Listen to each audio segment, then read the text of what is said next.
Students, आज हम discuss करने वाले हैं एनाटॉमी ऑफ रीनल सिस्टम। ठीक है, तो एनाटॉमी ऑफ रीनल सिस्टम्स को आगे डिस्कस करने से पहले हमें पता होना चाहिए कि कुछ बेसिक कॉन्सेप्ट्स पता होने चाहिए। और वो बेसिक कॉन्सेप्ट कौन कौन से होते हैं, जैसे कि पहले रीनल सिस्टम्स का काम क्या है। ठीक है, तो किसी भी एनाटॉमी को पढ़ने से पहले सिस्टम्स की हम लोगों को इंट्रोडक्शन और उसके कुछ फंक्शंस पता होने चाहिए। और ये फंक्शंस अगर पढ़ने के बाद हम बेसिकली फिर फर्दर हम लोग स्टडी करेंगे उसकी एनाटॉमी फिजियोलॉजी की तरफ। ठीक है, तो बेसिकली रीनल सिस्टम की बात करेंगे हम लोग, तो रीनल सिस्टम्स के क्या क्या फंक्शंस होते हैं और ये कौन कौन सा हार्मोन्स रिलीज करता है, एक तरह का पूरी फंक्शंस का हम लोग डिस्कस करेंगे। ठीक है, तो बेसिकली रीनल सिस्टम के फंक्शंस की तरफ हम लोग पहला स्टडी करेंगे। तो पहला फंक्शंस आपका क्या हो सकता है? अच्छा, जनरली हमें बताइए कि फंक्शंस क्या क्या हो सकते हैं।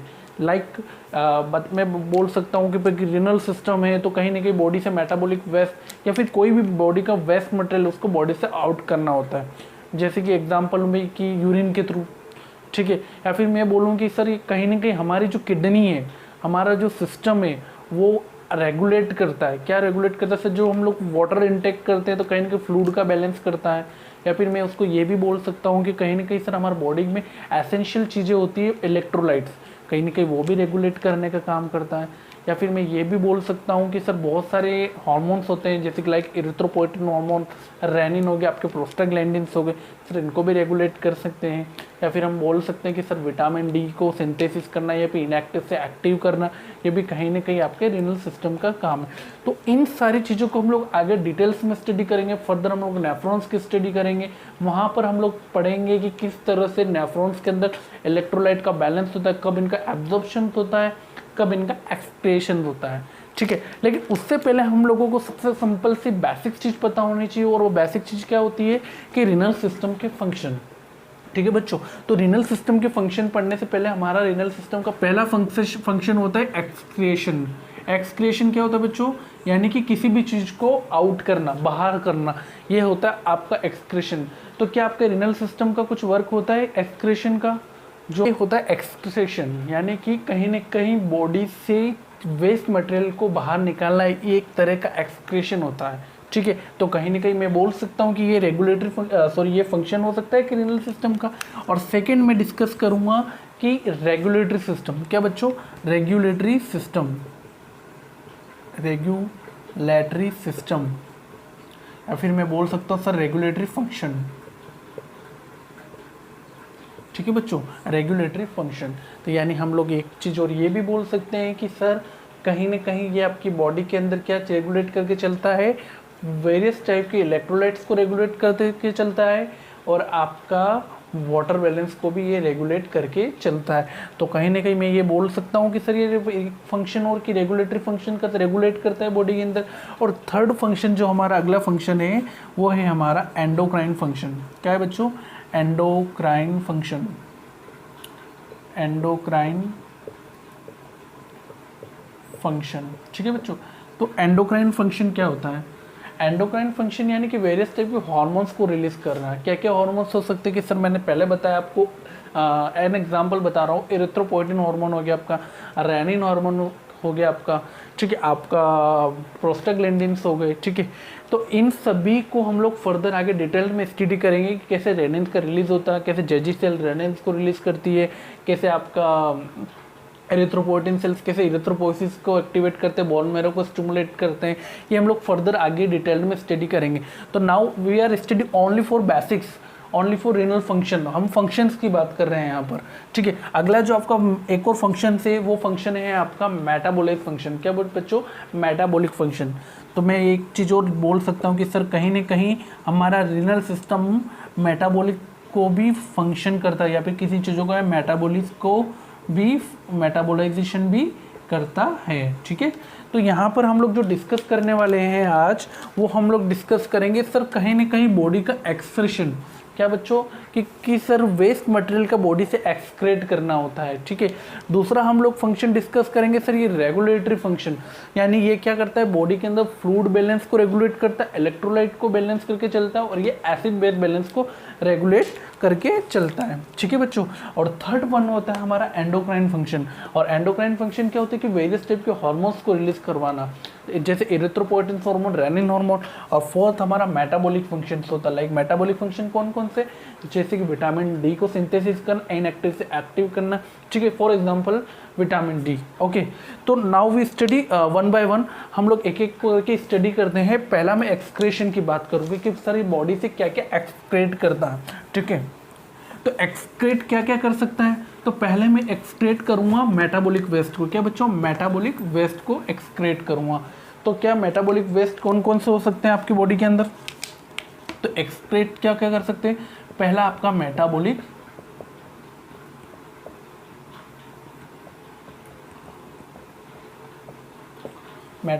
वेस्ट। और मेटाबॉलिक वेस्ट कौन कौन से हो गए, जैसे कि एग्जांपल दिया मैंने, आपका यूरिया, दूसरा आपका क्रिएटिनिन, ठीक है।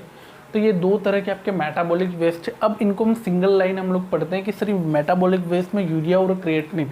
अच्छा, यहाँ पर एक छोटा सा क्वेश्चन अराइज होता है। अगर मैंने आप लोगों से क्वेश्चन किया, मेरा क्वेश्चन क्या है कि किसी भी हमारा जो रीनल सिस्टम है, अगर एक तरह से ये इम्प्रॉपर फंक्शन कर रहा है, क्या फंक्शन कर रहा है बच्चों, इम्प्रॉपर फंक्शन इम्प्रॉपर फंक्शन कर रहा है। और जब इम्प्रॉपर फंक्शन कर रहा है तो कहीं ना कहीं इन दोनों में से कौन से लेवल को आप ये बोल सकते हो कि हाँ, मैं इस यूरिया का लेवल देख के बोल सकता हूँ कि सर कहीं ना कहीं यूरिया का लेवल बढ़ गया तो मैं इम्प्रॉपर फंक्शन कर रहा है आपका रीनल सिस्टम, या फिर मैं ये बोलूँ कि सर क्रिएटिनिन का लेवल बढ़ गया तो मैं ये बोल सकता हूँ कि हमारा रीनल फंक्शन इम्प्रॉपर कर रहा है। तो आप दो पैरामीटर्स में किसको ज़्यादा परसेंटेज देंगे, कौन सा पैरामीटर ज़्यादा इंपॉर्टेंट है, या फिर कौन सा पैरामीटर गोल्ड स्टैंडर्ड है, जिसको मैं बोल सकता हूँ कि सर मैं एक बार में इसको देख के बोल दूंगा कि सर ये इम्प्रॉपर फंक्शन करके चल रहा है, ठीक है। तो मैं पहले जो पैरामीटर्स लूँगा, या फिर मैं ये बोलूँ कि गोल्ड स्टैंडर्ड टेस्ट बोलूँ, क्या बोलूँ बच्चों, या तो मैं बोलूँ गोल्ड स्टैंडर्ड टेस्ट बोलूँ, तो ये मेरा क्रिएटिनिन जो रहेगा बच्चों आपका गोल्ड स्टैंडर्ड टेस्ट रहेगा। कैसे रहेगा बच्चों, और यूरिया क्यों नहीं रहेगा गोल्ड स्टैंडर्ड टेस्ट। देखो, पहली चीज़ मैंने बात करी यूरिया और क्रिएटिनिन की बात करी। मेरा क्वेश्चन क्या था आप लोगों से कि कभी भी रीनल सिस्टम अगर इम्प्रॉपरली फंक्शन कर रहा है तो आप कौन से पैरामीटर्स को बोल सकते हो कि ये पैरामीटर्स इंडिकेट करता है आपके रीनल सिस्टम का इम्प्रॉपर फंक्शन, ठीक है।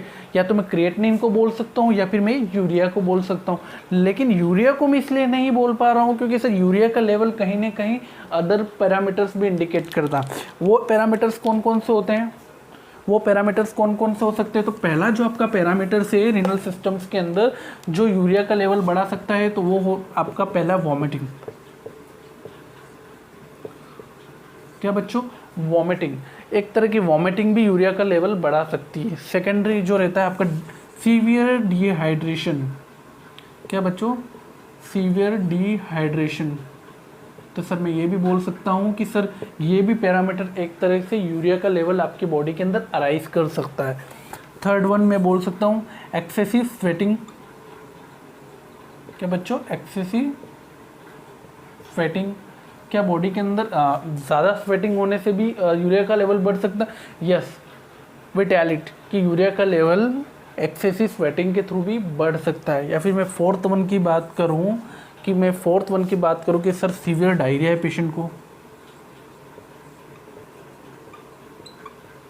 सीवियर पेशेंट को क्या है बच्चों, डायरिया है। और सीवियर डायरिया होने के बाद भी पेशेंट को क्या हो सकता है, कहीं ना कहीं यूरिया का लेवल काउंट अराइज हो सकता है। तो क्या मैं इसको गोल्ड स्टैंडर्ड टेस्ट बोल सकता हूँ यूरिया को? नहीं, मैं गोल्ड स्टैंडर्ड टेस्ट नहीं बोल पाऊंगा क्योंकि ये पैरामीटर्स कहीं ना कहीं इंडिकेट कर रहे हैं कि यूरिया का लेवल बढ़ा सकते हैं। और हर बार वॉमिटिंग ये कॉमन साइन एंड सिम्टम्स है, और एक कॉमन साइन एंड सिम्टम के साथ हर बार हम लोग ब्लेम नहीं कर सकते कि रीनल फंक्शन हमारा इम्प्रॉपर फंक्शन कर रहा है। वन मोर इम्पोर्टेंट थिंग, यहाँ से पॉइंट भी नोटेड कि यहाँ से एक चीज़ आप लोगों को कुछ ना कुछ दिख रही होगी। क्या क्या दिख रही होगी कि सर आप लोगों ने वॉमिटिंग का नाम लिया, आपने सीवियर डिहाइड्रेशन का नाम लिया, सर आपने एक्सेसिव फैटिंग की बात करी, सर आपने सीवियर डायरिया की बात करी। ठीक है, तो ये चारों पैरामीटर्स किसको इंडिकेट कर रहे हैं? ये चारों पैरामीटर इंडिकेट कर रहे हैं सीवियर वाटर लॉस। क्या बच्चों? Severe water loss. समझ में आ रही है? यानी ये क्या इंडिकेट कर रहा है कि कहीं ना कहीं ये चारों पैरामीटर सीवियर वाटर लॉस को इंडिकेट कर रहे हैं। यानी यहाँ पर क्या हो रहा है कि पानी का वेस्ट हो रहा है, बॉडी से क्या होता है, वाटर लॉस हो रहा है। और तो ये एक छोटा सा पैरामीटर से कि जब जब बॉडी के अंदर से वाटर लॉस होगा तब तक यूरिया का लेवल क्या होता है बच्चों, अराइज होता है। और जब यूरिया का लेवल अराइज होता है तो मैं ये नहीं बोल सकता हूँ कि हमारा रेनल सिस्टम इम्प्रॉपर फंक्शन कर रहा है। ठीक है, आई होप आप लोगों को ये सारा समझ में आया होगा। मैं वापस रिपीट कर रहा हूँ, मैं एक्सक्रेशन की बात कर रहा हूँ। एक्सक्रेशन मतलब कि वेस्ट मटेरियल को बॉडी से आउट करना। तो एक्सक्रेशन का सब पॉइंट मैं पढ़ा रहा हूँ मेटाबॉलिक वेस्ट, और मेटाबॉलिक वेस्ट के अंदर मैंने आपको एग्जांपल दिया यूरिया और creatinine.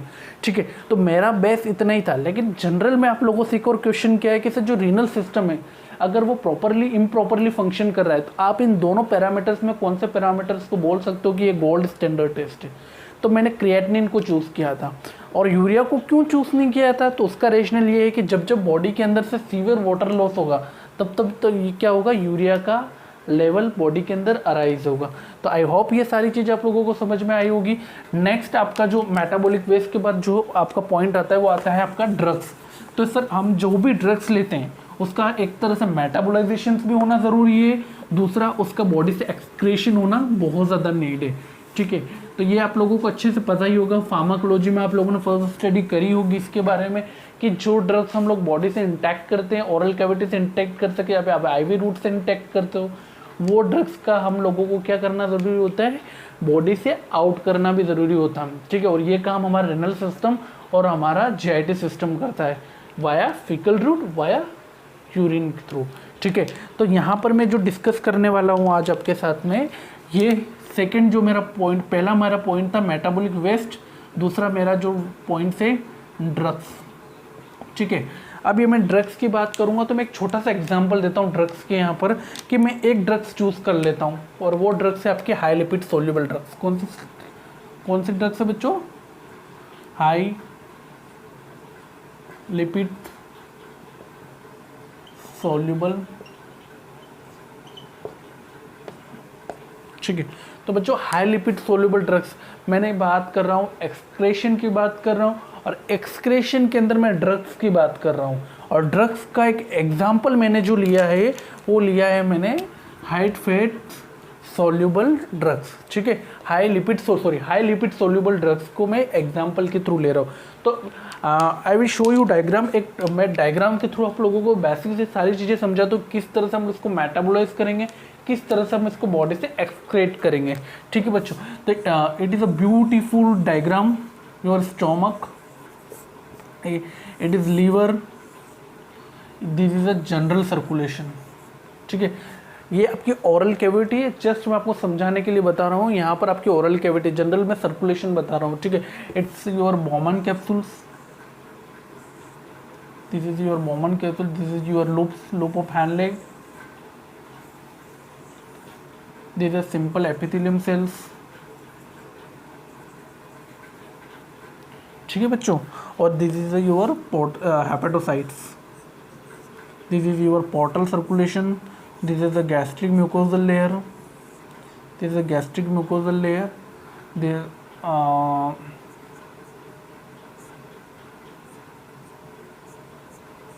this is hepatobiliary tract, ये आपका हेपेटोबिलियरी ट्रैक्ट है।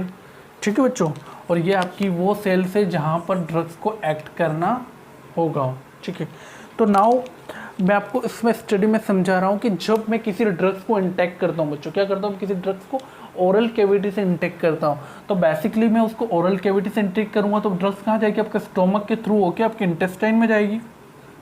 कहाँ जाएगी बच्चों, ड्रग्स आपके बेसिकली इंटेस्टाइन के अंदर जाएगी। और ड्रग्स इंटेस्टाइन में जाएगी तो हमको पता है कि जो ड्रग्स के इंटेस्टाइन में जाने के बाद वो ड्रग्स वहाँ से क्या होगी, एब्जॉर्ब होगी। कहाँ से एब्जॉर्ब होगी, ये जो गैस्ट्रिक म्यूकोजल लेयर है, इसको मैं बायोलॉजिकल मेम्ब्रेन भी बोलूँगा। चलो ठीक है। तो यहाँ पे मैं बता रहा हूँ कि कोई मैंने हाई लिपिड सोल्यूबल ड्रग को इंटेक किया, इंटेक करने के बाद इंटेस्टाइन के गैस्ट्रिक म्यूकोजल लेयर के थ्रू वो क्या होगी, एब्जॉर्ब होगी, और एब्जॉर्ब होने के बाद वो पोर्टल सर्कुलेशन के थ्रू कहाँ पर जाएगी बच्चों, आपकी आपके लीवर के थ्रू जाके वो डायरेक्ट आपके जनरल सर्कुलेशन में चली जाएगी। ठीक है। अब यहाँ पर एक समझने की ज़रूरत है, यहाँ पर कुछ बायोलॉजिकल मेम्ब्रेन्स होती है बच्चों। क्या होती है बेटा, बायोलॉजिकल मेम्ब्रेन्स होती है। और ये जो बायोलॉजिकल मेम्ब्रेन्स क्या काम करती है, सॉरी फॉर डिस्टर्ब, ये बायोलॉजिकल मेम्ब्रेन्स क्या करती है कि बायोलॉजिकल मेम्ब्रेन्स किससे बनी होती है, हाई लिपिड से बायोलॉजिकल मेम्ब्रेन्स बनी होती है। अब ये बायोलॉजिकल मेम्ब्रेन्स कौन कौन सी होती है, तो बायोलॉजिकल मेम्ब्रेन्स आपकी हो सकती है, प्लेजेंटल बैरियर हो सकता है आपका, ब्लड ब्रेन बैरियर हो सकता है आपका, या फिर मैं बोल सकता हूँ गैस्ट्रिक की म्यूकोजल लेयर। ये क्या की बनी होती है बेटा, हाई लिपिड सोल्यूबल से बनी होती है। और जब ये हाई लिपिड ड्रग सोल्यूबल से बनी होती है तो ये इजीली क्या कर जाती है, क्रॉस कर जाती है। क्या बच्चा क्या कर से जाती है, इजीली क्रॉस कर जाती है। और जब ये इजीली क्रॉस करके चली जाएगी तो ये डायरेक्टली जनरल सर्कुलेशन में एंटर कर जाएगी। अभी ये जब जनरल सर्कुलेशन के अंदर एंटर कर जाएगी तो यहाँ से ये क्या करेगी, कुछ ड्रग्स ये अपने टारगेट सेल पर अटैक करेगी। अरे जिस मेडिसिन को हम लोग लेंगे, मान लो कि मुझे हेडेक हो रहा है और मैं उसको ओरली इनटेक करूँगा किसी पेन किलर को, तो कहीं ना कहीं उसका टारगेट क्या है, दिस वन, या मेरी सेल से जिनको टारगेट करना होता है, तो दिस वन मैं हाई लिपिड ड्रग्स ले रहा हूँ तो कहीं ना कहीं वो टारगेट किसको करेगी, उन टारगेट सेल्स को करेगी जहाँ पर उसको वर्क करना है। अभी सर इसने इसके ऊपर वर्क कर रही है, अब बची हुई ड्रग्स का क्या, अब बची हुई ड्रग्स क्या करेगी, रिपीटली जनरल सर्कुलेशन के थ्रू जाएगी आपके रीनल सिस्टम के पास, और कुछ बची हुई ड्रग्स वो रिपीटली वापस किसके पास चली जाएगी, आपके लीवर के पास चली जाएगी। ठीक है। तो अब समझने की कोशिश करना, मैंने आपको दो वे दे दिए, दो रास्ते यहाँ से क्रिएट कर दिए। कौन कौन सा, एक तो सर मैंने इसको अपने रीनल सिस्टम के पास पहुँचा दिया है, और एक तो मैंने वापस इसको रिटर्न लीवर के पास भेज दिया। अभी मेरे पास दो रास्ते हो गए, या तो मैं इसको लीवर के पास भेज दिया और एक हो गया हमारा रीनल के पास भेज दिया। अब मैं इसको एक एक करके बताता हूँ कि रीनल के पास जाने के बाद लिपिड सोल्यूबल ड्रग्स क्या करती है। तो यहाँ पर जब ये रीनल सिस्टम के पास जाएगी, तो ये रीनल सिस्टम के पास जाएगी। ठीक है। अब यहाँ पर रीनल सिस्टम के पास जाने के बाद यहाँ पर ये हाई लिपिड सोल्यूबल ड्रग्स है, और यहाँ पर किस्मत की बात ये है और अच्छी बात ये है कि ये जो एपिथेलियम सेल्स है, कौन सी सेल बच्चों, ये आपकी एपिथेलियम सेल्स है, ये जो बनी होती है हाई लिपिड मेम्ब्रेन की बनी होती है। किससे बनी होती है बच्चों, हाई लिपिड मेम्ब्रेन की बनी होती है। और जब ये हाई लिपिड मेम्ब्रेन की बनी होती है तो यहाँ से क्या होती है, ड्रग्स ऑटोमेटिकली एब्जॉर्ब होती है, ना कि इनका एक्सक्रीशन होता है। इजीली क्या होती है, ये आपकी यहाँ से डायरेक्टली ये क्या हो गई बच्चों, एब्जॉर्ब हो गई। और यहाँ पर ये एब्जॉर्ब होने के बाद ये बेसिकली क्या करेगी, डायरेक्ट आपके आर्टेरियोल से होके आपके वापस से जनरल सर्कुलेशन के अंदर एंटर कर जाएगी। ठीक है। तो यहाँ से मैं बोल सकता हूँ कि जो ड्रग्स एक वे से एक्सक्रेशन होना था, वो ड्रग्स वापस क्या हो गई है, यहाँ से एब्जॉर्ब हो गई। ठीक है बच्चों। तो यहाँ से ड्रग्स हमने बोल दिया कि सर एक वे रास्ता तो हमारा पूरा खत्म हो गया। अब दूसरा जो हमारा सर इंटेस्टाइन की बात आ गई है, तो सर मैंने बोला था कि कुछ ड्रग तो टारगेट सेल्स के पास चली गई और कुछ चली गई थी हमारे रीनल सिस्टम के पास। अभी यहाँ पर जो सेकंड जो आ गई रिटर्न जो लीवर के पास आई है, वो लीवर के पास आने के बाद हमारे लीवर के थ्रू डायरेक्टली ये हेपेटोबिलियरी ट्रैक्ट के थ्रू, ये आपका हेपेटोबिलियरी ट्रैक्ट है, यहाँ से होके वापस रिटर्न इंटेस्टाइन में आएगी, और इंटेस्टाइन आने के बाद ये रिटर्न क्या कर जाएगी, बायोलॉजिकल मेम्ब्रेन को क्रॉस करके। ठीक है। मैंने बताया बायोलॉजिकल मेम्ब्रेन्स की कि ये मैंने पहले ही आप लोगों को क्लियर कर दिया कि सर गैस्ट्रिक म्यूकोजल लेयर एक तरह की बायोलॉजिकल मेम्ब्रेन है, और लिपिड सोल्यूबल ड्रग्स के लिए इजी होता है किसी भी बायोलॉजिकल मेम्ब्रेन्स को क्रॉस करना, चाहे वो आपका प्लेजेंटल बैरियर हो, चाहे आपका ब्लड ब्रेन बैरियर हो। ओके। तो यहाँ पर जो ड्रग्स आई वो रियली वापस क्या हो जाएगी, वो एब्जॉर्ब हो जाएगी, और एब्जॉर्ब होकर वो रिटर्न जनरल सर्कुलेशन के अंदर एंटर कर जाएगी।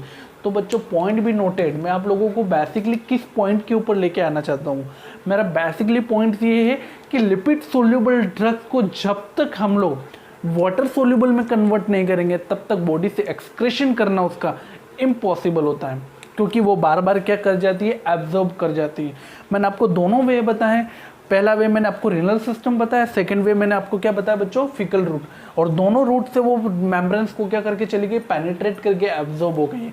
और दोनों के थ्रू क्या नहीं हुआ बेटा, एक्सक्रेशन नहीं हुआ है। ठीक है बच्चों, तो अभी जो ये सारी इमेज है इसको एक तरह से क्लियर कर सकते हैं कि सर अब हमारे पास क्वेश्चन आता है कि सर अगर लिपिड सोल्यूबल ड्रग बार बार एब्जॉर्ब हो रही है, बार बार ये पेनिट्रेट कर रही है, तो सर इसको हम लोग मेटाबोलाइज कैसे करें। तो यहाँ पर मेटाबोलाइज करने के लिए आप लोगों ने पहले किसी जॉन्डिस में पढ़ा होगा, आपने जब पैथोलॉजी पढ़ी होगी जॉन्डिस पढ़ा होगा, तो जॉन्डिस के आप लोगों ने उसकी पैथोफिजियोलॉजी की आपको पता होगी कि कहीं ना कहीं लीवर एक तरह का एंजाइम रिलीज करता है जिसे बोलते हैं हम लोग ग्लूकोर्निक एसिड। ठीक है, और ग्लूकोर्निक एसिड रिलीज करती हैं हमारी हेपेटोसाइट्स। तो नाउ मैं आपको छोटा सा स्टडी बताता हूँ यहाँ पर कि अब ड्रग्स क्या करेगी। अब यहाँ पर ड्रग्स क्या करेगी, यहाँ पर जो ड्रग्स है वो डायरेक्टली समझने की कोशिश करना, ये आपकी हाई लिपिड सोल्यूबल ड्रग्स, कौन से ड्रग्स है बेटा, हाई लिपिड सोल्यूबल ड्रग्स है, और ये आपका है यहाँ पर इसको हम लोगों को क्या करना है बच्चों, वाटर सोल्यूबल में कन्वर्ट करना है। अब मैं एक मॉलिक्यूल हेपेटोसाइट्स क्या करेगी बच्चों, ये हेपेटोसाइट्स क्या करेगी यहाँ से,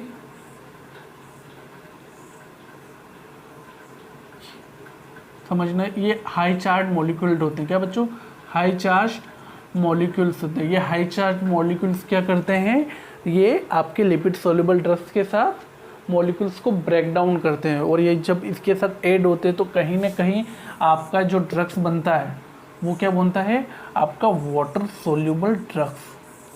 कौन सा ड्रग मिल जाता है बच्चा, और वाटर सोल्यूबल ड्रग्स। और ये यही वाटर सोल्यूबल ड्रग्स हमारे रिनल सिस्टम के थ्रू जब आउट होगा, और ये बेसिकली क्या हो जाए, यूरिन के थ्रू, किसके थ्रू बच्चों, ये यहाँ पर यूरिन के थ्रू एक्सक्रेट हो जाएगा।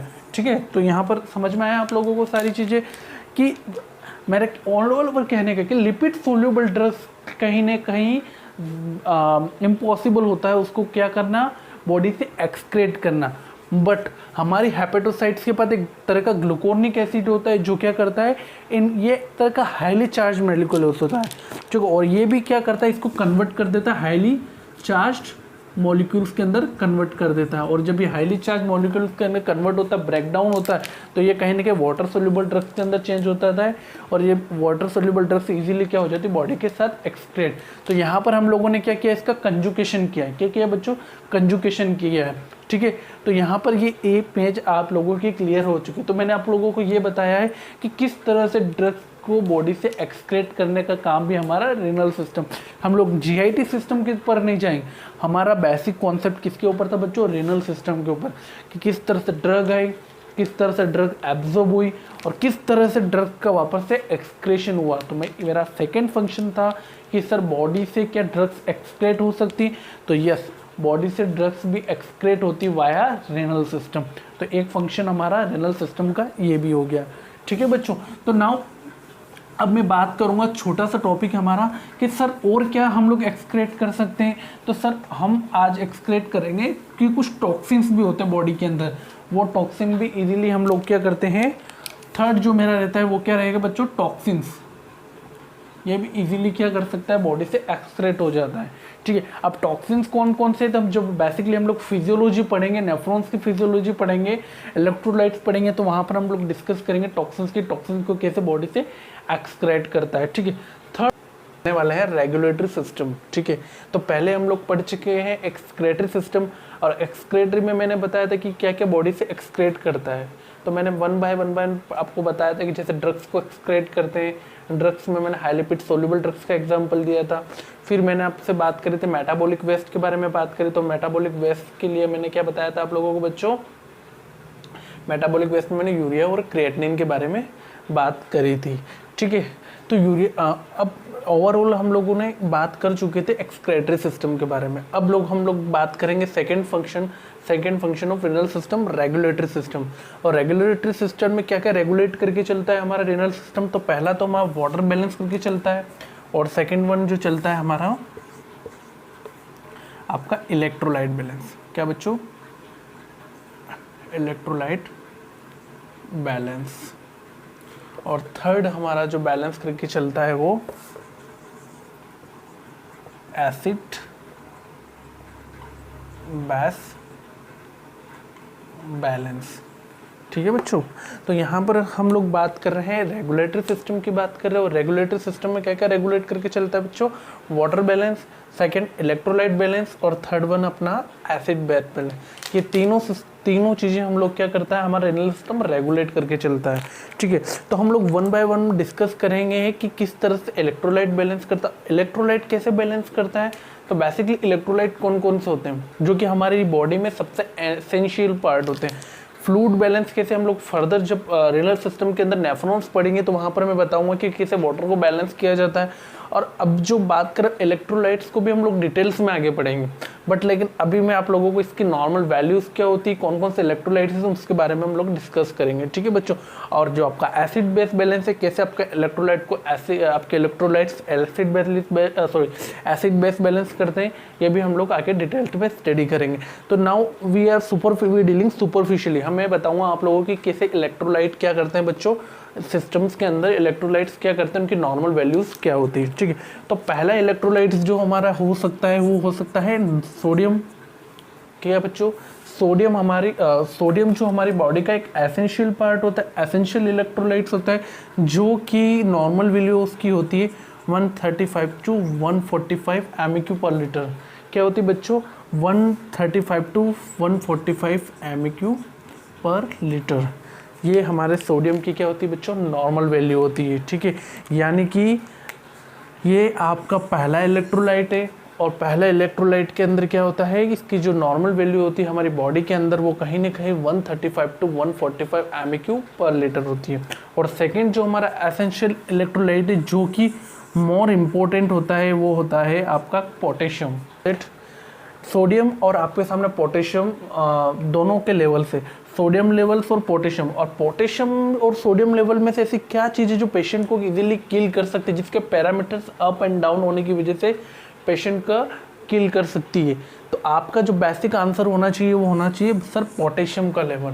सर पोटेशियम का लेवल क्योंकि सर ये जो क्या करता है अप एंड डाउन होने पर कहीं ना कहीं टैकीआर्रिथमिक करके किल कर सकता है। अभी हम डिस्कस करेंगे इसको आगे, जब हम इलेक्ट्रोलाइट्स पढ़ेंगे वहाँ डिस्कस करेंगे हम लोग कि कैसे टैकीआर्रिथमिक करके पेशेंट किल हो सकता है। ठीक है, तो यहाँ पर जो पोटेशियम लेवल है वो क्या हो सकता है बच्चों, अप एंड डाउन होने पर ये क्या कर सकता है, टैकीआर्रिथमिक करके, टैकीआर्रिथमिक के थ्रू पेशेंट क्या हो सकता है, किल हो सकता है। ठीक है, नाउ इसकी जो नॉर्मल वैल्यूज है आपके सामने वो है आपकी 3.5 टू 4.5 mmol पर लीटर।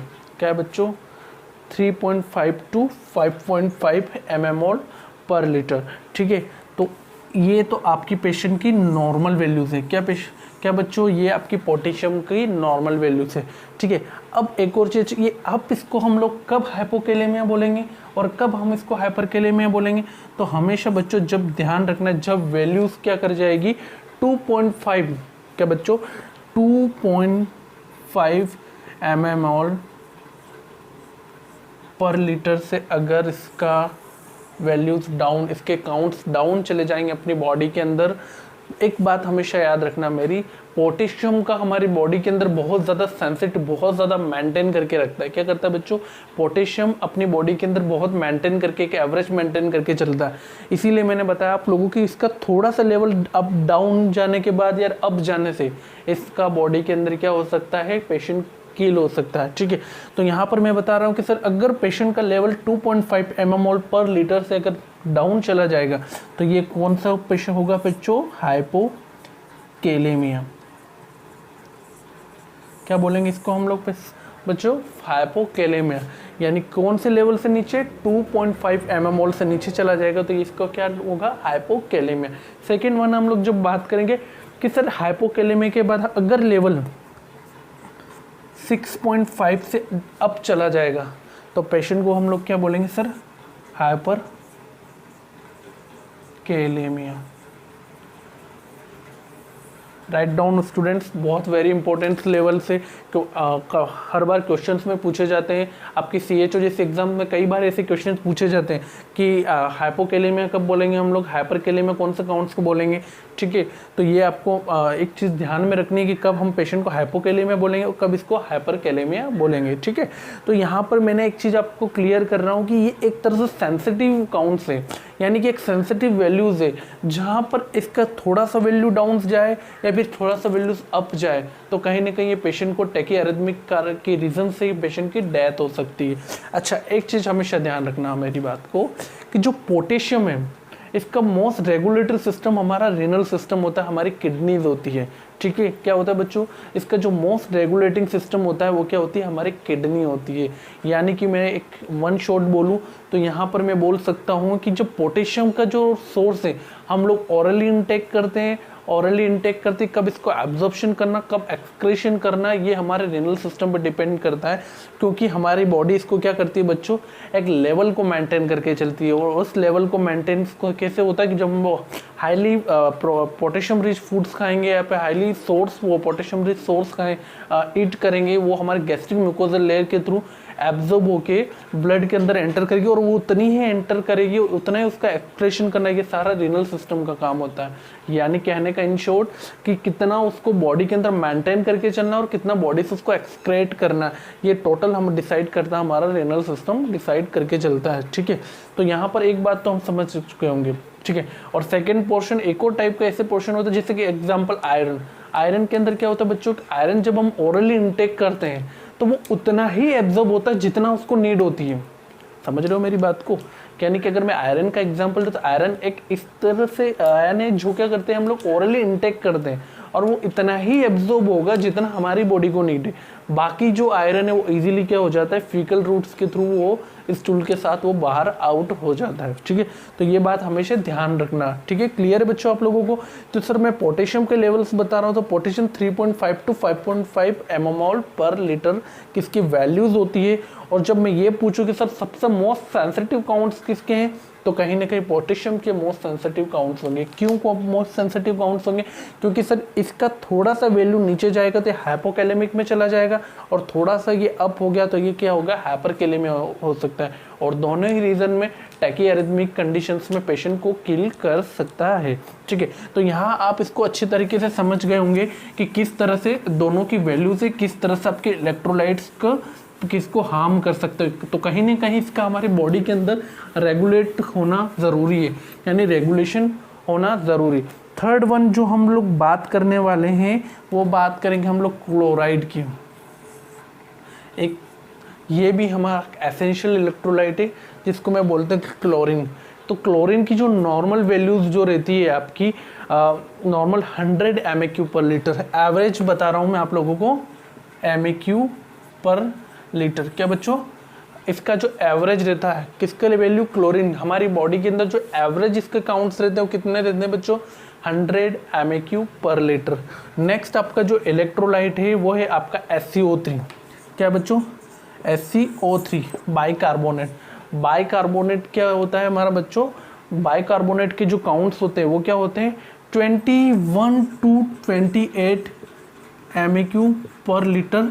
और एक तरह से मोस्ट इम्पोर्टेंट होता है, क्या होता है बच्चों, मोस्ट इम्पोर्टेंट होता है। क्यों मोस्ट इम्पोर्टेंट होता है, क्योंकि ये हमारे एसिड बेस बैलेंस को मेंटेन करता है। क्या करता है बच्चों, एसिड बेस बैलेंस को मेंटेन करता है। तो यहाँ पर मैं आप लोगों के सामने शेयर कर रहा हूँ, क्लोराइड की बात कर रहे हैं। क्लोराइड का जो एवरेज होते हैं वो कितना होता है बच्चों, 100 MEQ पर लीटर, या फिर हम लोग बोल सकते हैं SCO3 बायोकार्बोनेट। बायोकार्बोनेट का ये क्या कर सकते हैं 21 to 28 MEQ पर लीटर।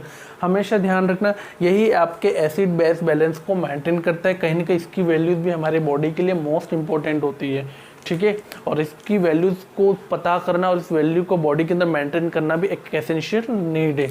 ओके, तो अगले मैं डिस्कस करूँगा आपका एक और जो आयन में बात करूँगा, एक और आपके इलेक्ट्रोलाइट्स की बात करूँगा जो कि कैल्शियम होता है। क्या होता है बच्चों, कैल्शियम होता है। तो कैल्शियम हमारी बॉडी को कैसे, कैल्शियम का हमारे बॉडी के अंदर क्या वैल्यूज़ होती है, तो कहीं ना कहीं ये 2.2 to 2.7, यानी कि इसकी जो नॉर्मल वैल्यूज़ होती है वो 2.2 to 2.7 mmol पर लीटर क्या होती है बच्चों, हमारे बॉडी के अंदर इसके काउंट्स होते हैं, ठीक है। तो ये हमारा इलेक्ट्रोलाइट रेगुलेशन, यानी कि ओवरऑल समझाने की मेरी ये बात है कि जहाँ पर हमारा रीनल सिस्टम कहीं ना कहीं इन सारी चीज़ों को रेगुलेट करके चलता है। क्या करता है बच्चों, रेगुलेट करके चलता है।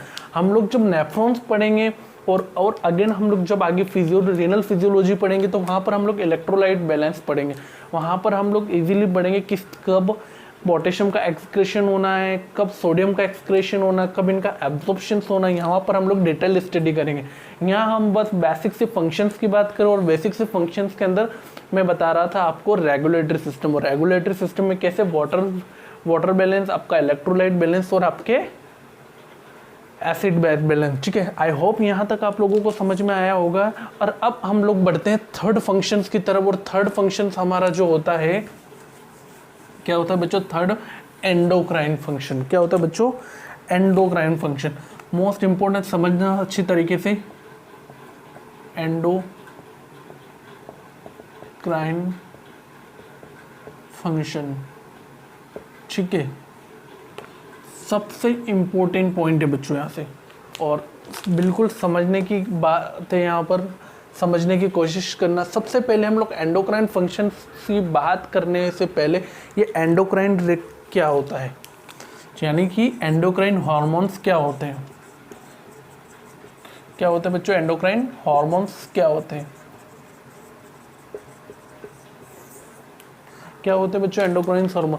आप एंडोक्राइन हार्मोन किसको बोलोगे, तो हमेशा एक बात मेरी ध्यान रखना, ये वे हार्मोन्स होते हैं।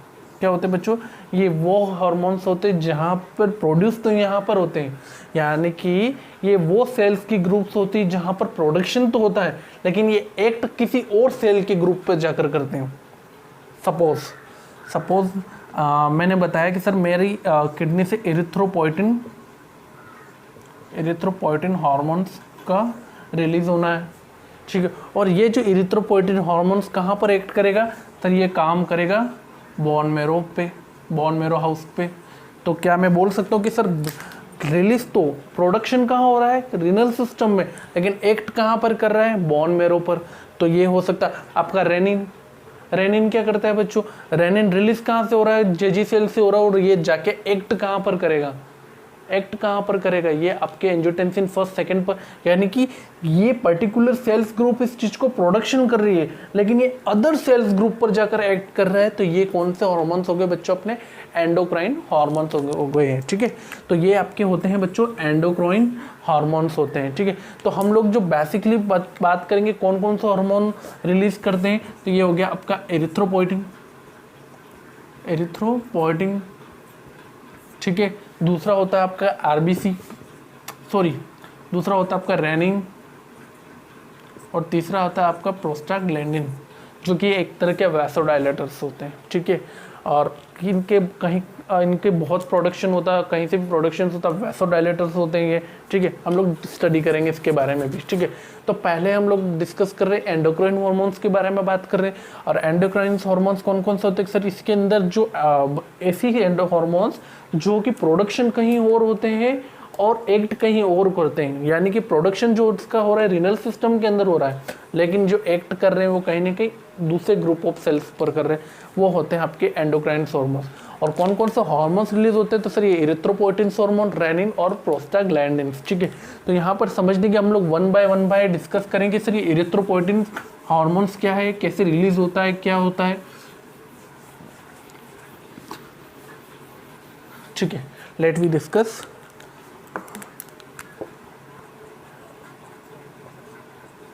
एरिथ्रोपोइटिन, ठीक है। अब सर एरिथ्रोपोइटिन हार्मोन्स कैसे रिलीज होता है, ठीक है। तो आपको मैं एक डायग्राम शो करता हूँ।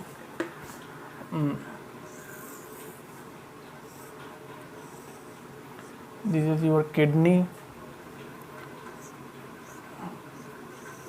this is your arterios peritubular,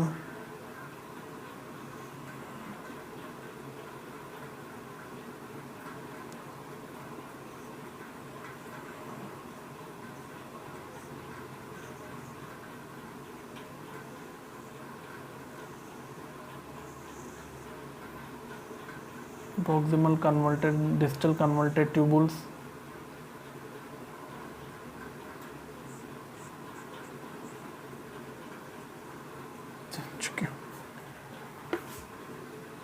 this is the proximal convoluted tubule, this is your capillaries, peritubulars, sorry,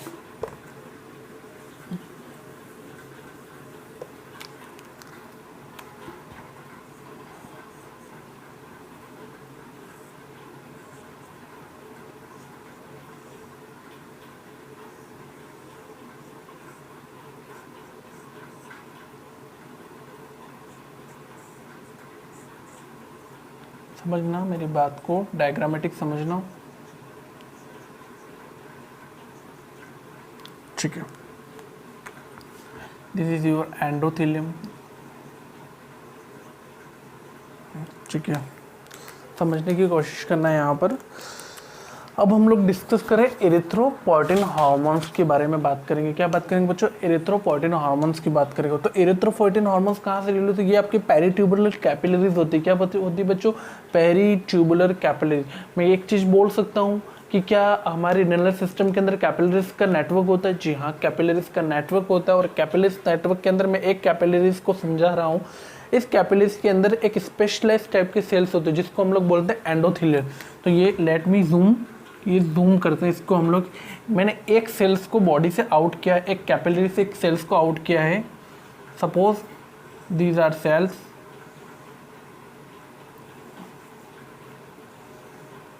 these are your one endothelium cell, these are nucleus। ठीक है, ठीक है। यहाँ पर एक स्पेशल टाइप का क्या होता है बच्चों? यहाँ पर एक स्पेशल टाइप का होता है, एक प्रोटीन पाया जाता है। क्या होता है बच्चों? एक स्पेशल टाइप का प्रोटीन होता है। इस प्रोटीन को हम लोग बोलते हैं बच्चों O2 सेंसर प्रोटीन। क्या होता है बच्चों? O2 sensor protein. क्या होता है बच्चों? O2 सेंसर प्रोटीन होता है। अब मेरी बात को समझना अच्छी तरीके से। जब बॉडी के अंदर क्या होता है बच्चों? लेस आरबीसी होती है। क्या होती है बच्चों? लेस आरबीसी, यानी कि मैं बोल सकता हूँ सीवियर एनीमिया।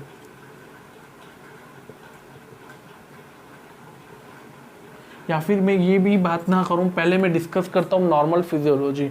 ठीक है, नॉर्मल फिजियोलॉजी के अंदर क्या होता है भाई बच्चों? ये ऑक्सीजन जब आती है, ऑक्सीजन आके अटैच्ड होती है आपके यहाँ से। जैसे ये ऑक्सीजन आई, ये आपके ब्लड के साथ ऑक्सीजन, ये ऑक्सीजन क्या करेंगे? इन सेल्स के पास जाएंगे और ये सेल्स क्या करते हैं? एक्टिव होते हैं। और ये एक्टिव होकर ये सेल्स की न्यूक्लियस में जाती है।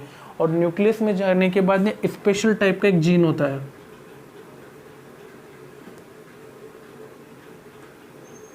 एक स्पेशल टाइप का ये जीन होता है। इस जीन का नाम क्या होता है बच्चों? Erythropoietin gene. एरिथ्रोपोइटिन जीन होता है। क्या होता है बच्चों? ये एरिथ्रोपोइटिन जीन होता है।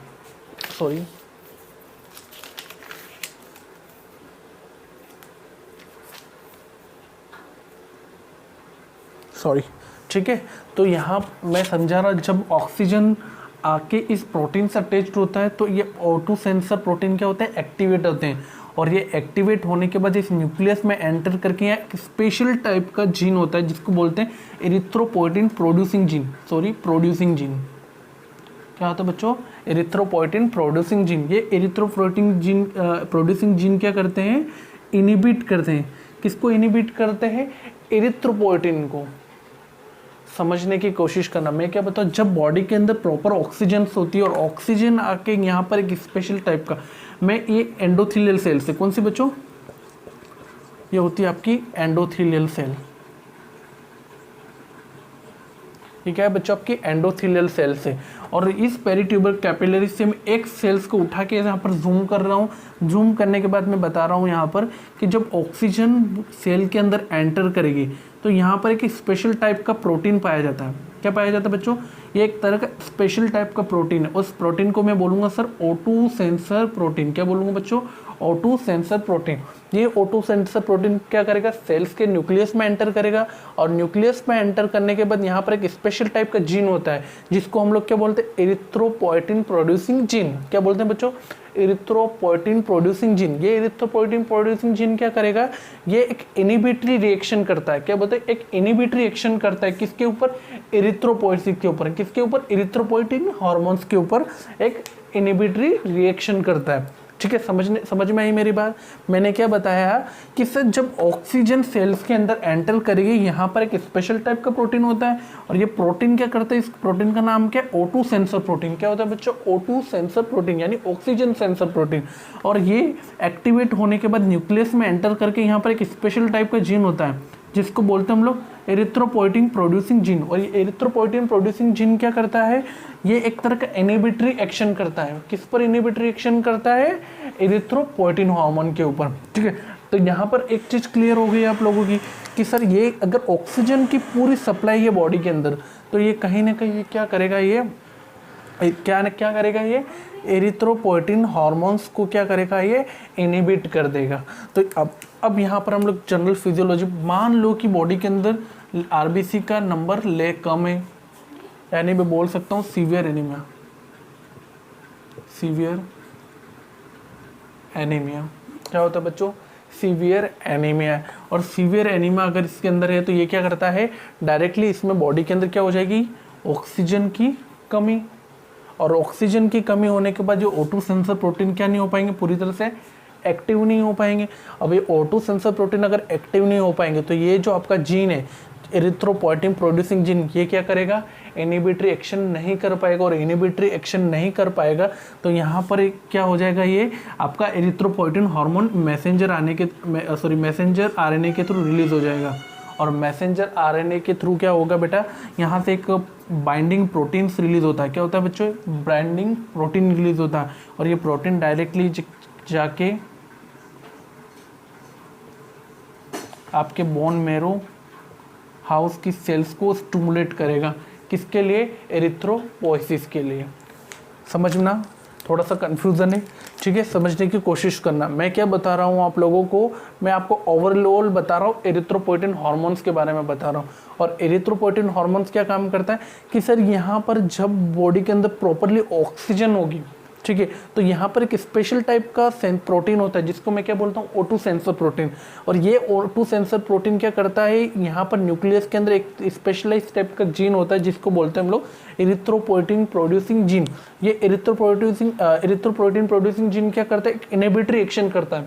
किसके ऊपर इनिबिटरी एक्शन करता है, ये इनिबिटरी एक्शन करेगा आपके इनिबिटरी एक्शन किसके ऊपर करेगा, ये इनिबिटरी एक्शन करेगा एरिथ्रोपोएटिन हार्मोन के ऊपर। तो सपोज करो कि बॉडी के अंदर आरबीसी क्या है, कम है, यानी कि सीवियर एनीमिया है, यानी कि क्या हो रहा है, हाइपोक्सिया, सीवियर एनीमिया है, यानी कि ऑक्सीजन की कमी। और जब ऑक्सीजन की कमी होगी तो O2 सेंसर प्रोटीन क्या नहीं हो पाएंगे, एक्टिवेट नहीं हो पाएंगे। और जब ये एक्टिवेट नहीं होंगे तो आपके न्यूक्लियस के अंदर एरिथ्रोपोएटिन प्रोड्यूसिंग जीन को एक्टिवेट नहीं कर पाएंगे। और ये जो एरिथ्रोपोएटिन हार्मोन को क्या नहीं कर पाएगा, इनिबिट नहीं कर पाएगा।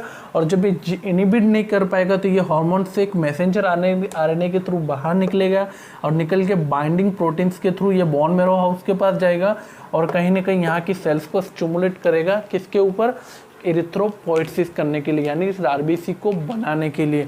तो ओवरऑल यहाँ मैथमेटिक्स आप लोगों को समझ में आई होगी। आई होप ये सारी चीज़ें आप लोगों को समझ में आ गई होगी कि कैसे किस तरह से एंडोक्राइन हार्मोन सेल्स किसकी बना रही है, रीनल सिस्टम की, लेकिन काम कहाँ कर रहा है, आपके बोन मैरो में जाके।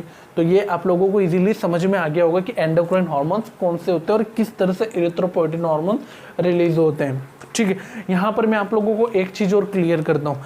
कभी कभार क्या होता है, कभी कभी किसी रीनल पेशेंट की, है ना, दोनों किडनी फेल हो जाती है। क्या हो जाती है बच्चों, दोनों किडनी फेल हो जाती।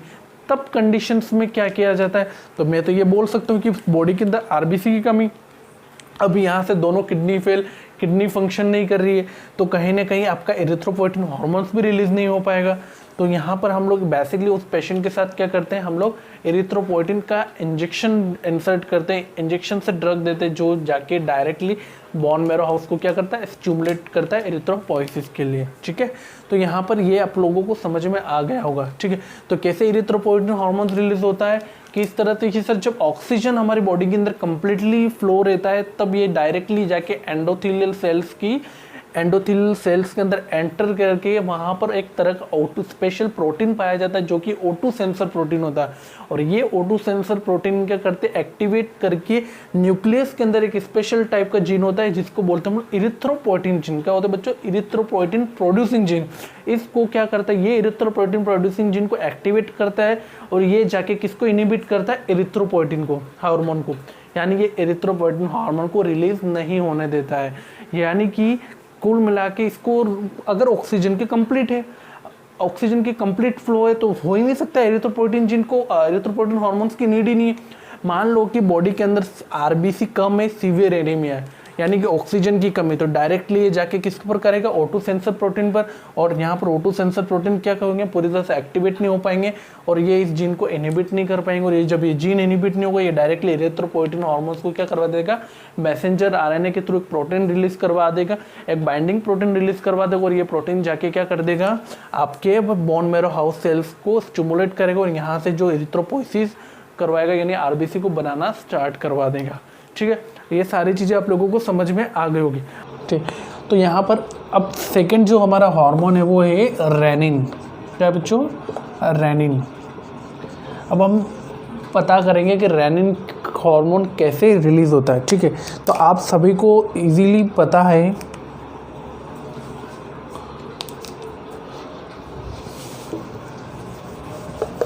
रेनिन किस तरह से रिलीज होता है। ये आपका ब्यूटीफुल डायग्राम कि आपकी किडनी का, this is your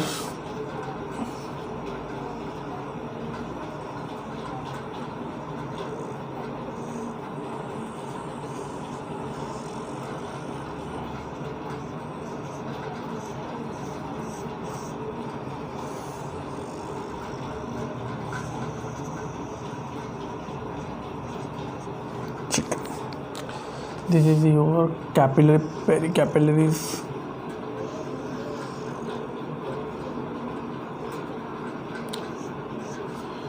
This is your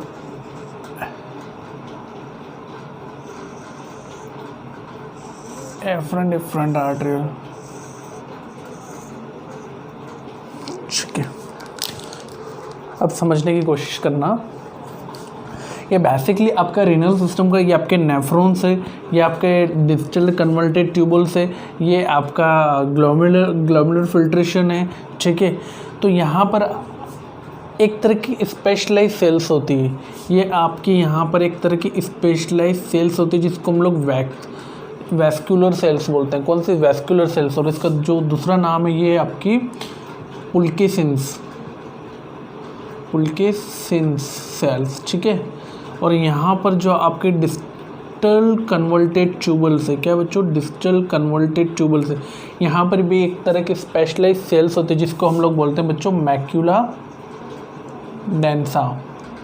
क्या बोलते हैं हम लोग, मैक्यूला डेंसा। ठीक है, समझना मेरी बात को कि ये जो आपकी एफरेंट आर्ट्रियोल्स है, यहाँ पर एक तरह की इसके एक स्पेशलाइज सेल्स होती है जिसको वैस्कुलर सेल्स या फिर पुल्केसेंट सेल्स बोलते हैं। ठीक है, और यहाँ पर जो आपके डिस्टल कन्वर्टेड ट्यूबल्स है, क्या है बच्चों, ये आपका जो डिस्टल कन्वर्टेड ट्यूबल्स है, यहाँ पर एक तरह की सेल्स प्रेजेंट होती है जिसको हम लोग बोलते हैं बच्चों मैक्यूला डेंसा।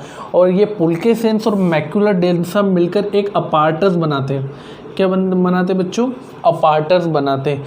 और इसी अपार्टस को हम लोग बोलते हैं जस्टा ग्लोमेरुलर अपार्टस। क्या बोलते हैं बच्चों, जक्स्टा ग्लोमेरुलर अपार्टस। क्या बोलते हैं, जक्स्टा ग्लोमेरुलर अपार्टस। समझने की कोशिश करना, समझना। ठीक है, क्यों बोलते भैया जक्स्टा ग्लोमेरुलर अपार्टस, क्योंकि जक्स्टा का मतलब होता है नियर बाय। क्या बच्चों, नियर बाय। ठीक है, और ग्लोमेरुलर यानी कि ये आपका ग्लोमेरुलर फिल्ट्रेशन, यानी कि ये कहाँ पर, ये जस्ट नियर है।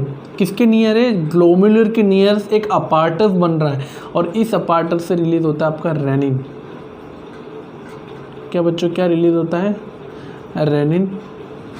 रिलीज़ होता है। ठीक है, वन मोर समझना इस चीज़ को। मैंने क्या बताया है कि सर ये जो आपका नेफ्रॉन्स होता है, इस नेफ्रॉन्स की सेल्स जिसको हम क्या बोलते हैं, डिस्टेंट कन्वर्टेड ट्यूबल्स की कुछ सेल्स, इसको बोलते हैं हम लोग मैक्यूलर डेंसा। और ये आपका जो डिफरेंट आर्ट्रियोल्स की जो वेस्कुलर सेल्स होती है, कुछ वेस्कुलर सेल्स होती है, इसको बोलते हैं पुल्केसेंस। क्या बोलते हैं बच्चों, पुल्केसेंस सेल्स बोलते हैं। ये दोनों मिलके एक अपार्टस बना दे। देख लो बच्चों, ये अपार्टस बन रहा है। और इस अपार्टस में क्या होता है बेटा, इस अपार्टस से क्या होता है बच्चों, रेनिन रिलीज होता है। इसीलिए हम लोग इसको बोलते हैं कि जेजी सेल्स से रिलीज होता है क्या, रेनिन। जेजी सेल्स मतलब जक्स्टा ग्लोमेरुलर अपार्टस। तो ये तो बन गया आपका अपार्टस। किसके पास, जक्स्टा मतलब हो गया पास में, किसके पास में, ग्लोमेरुलर। ये आपका ग्लोमेरुलर फिल्ट्रेशन, क्या बच्चों आपका ये ग्लोमेरुलर फिल्ट्रेशन। ठीक है, तो ये ग्लोमेरुलर फिल्ट्रेशन के जस्ट पास में एक अपार्टस बन रहा है। इस अपार्टस से क्या रिलीज हो रहा है बच्चा, आपकी सेल्स रेनिन रिलीज हो रहा है। इसलिए हम लोग इसको बोलते हैं जेजी सेल्स रिलीज रेनिन। क्या करती है, जेजी सेल्स क्या रिलीज करती है, रेनिन करती है, रेनिन को रिलीज करती है। ठीक है, समझ में आएगी मेरी बात। तो ये आपका एक अपार्टस है, इस अपार्टस से क्या होता है बच्चों, रेनिन रिलीज होता है। और ये रेनिन क्या करता है, अदर सेल ग्रुप पे जाकर एक्ट करके वहाँ पर अपना वर्क करता है। ठीक है, तो आई होप ये सारा आपको समझ में आ गया होगा, ये सारी चीज़ें आपको इजीली समझ में आ गई होगी। अब हमारा जो थर्ड फंक्शन है वो मेटाबॉलिक फंक्शन है। लेकिन मेटाबॉलिक फंक्शन को हम अगले पार्ट के वीडियोस